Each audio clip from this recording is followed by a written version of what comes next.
Paul, what's your role at HP? I'm UK and Ireland Business Manager for 3D Printing Business Unit. Okay, we've got lots of manufacturers coming here today to these seminars. What will you be talking to them about?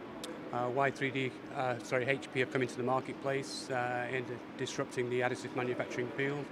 I'm interested in that. When you say disrupting the additive field, obviously our viewers may not be here today, but they'd be interested to hear that from you. So what do you mean by that? So historically, if I classify 3D printing as similar to 2D printing, most of the competitors in the marketplace today are using what I term as a pen plotting operation. So they're depositing material or fusing material together or solidifying material using a pen plotter. HP have come to marketplace using a laser printer concept. It's a single pass across the entire build area, no matter what's in the build area, 10 seconds, next layer, powder goes down and fuse again.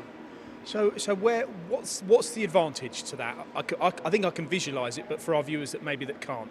Speed, ultimately speed, performance, the quality of the parts. They are airtight and watertight, so there's no air gaps in between the parts. So when they're coming off the machine, they're very comparable to injection moulding. If you cut them, totally solid in the centre. The market then for this type of product, where do you see it fitting? I mean, it's opened it up hugely, hasn't it, for manufacturers being able to offer this sort of technology now? Very much so. So today, HP have come to the marketplace and we print in PA12, which is a traditional plastic nylon. We also have PA11, which is more flexible, and also PA12 glass fill or glass beads to give it a little bit more rigidity. What we're actually doing is targeting low volume plastic production. Low volume is around about 100,000 components per year. It's more cost effective as a price point to be using 3D printing or HP multi-jet fusion rather than tooling costs for injection molding or CNC programming and so forth. Do you think the people that attend today are going to be quite excited by what you've got to demonstrate and talk to them about? Absolutely, absolutely. Even HP is a manufacturer of electromechanical products, and we are embracing 3D printing in our own organisation. The 3D printer itself, over 50% of the plastic components are 3D printed. It's more cost effective than using the traditional manufacturing methods of injection moulding and so forth.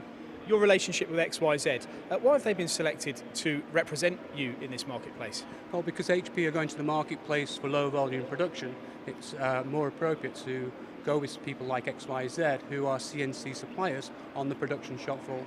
Rather than targeting engineering companies in the design office, we want to be on the shop floor with low volume production. And it's good news, they've already sold these machines for you and they've only been representing them for a while. That just shows that it was the right choice for you, but there is a marketplace out there and quite a big one too. Oh, huge, huge. HP believe there is a $12 trillion business of engineering manufacturing, and of which we want to capture market share on the plastics. We also will be launching, not launching, but announcing later in the year that we're also going to be printing in metal. It's a huge opportunity of a marketplace that HP want to be in the position of with additive manufacturing.